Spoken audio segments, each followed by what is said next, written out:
Magandang umaga. Ayan. Naiinis ako sa sarili ko. Araw-araw naiinis ako sa sarili ko dahil, alam mo kung bakit? Dahil sa sakit ko. Alam nyo, hinihiling ko na lang nga dati hanggang ngayon hinihiling ko. Sana wala na lang akong sakit. Sana, parang normal lang ako. Kaso, hindi mo maiwasan na ipamukha talaga sa'yo na, ayan, yun ka. Tanggap ko naman na may sakit ako. Pero yung ipamukha sa akin na, yung lalong pinapamukha sa'yo na para kang walang kwenta.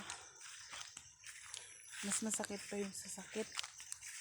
Okay lang siguro yun kung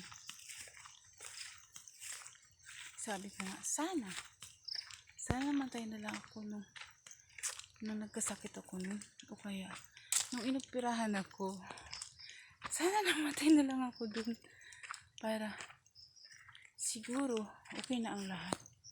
Siguro parang wala na, hindi ka na ng ibang tao, wala nang isipin yung magulang mo, yung kapatid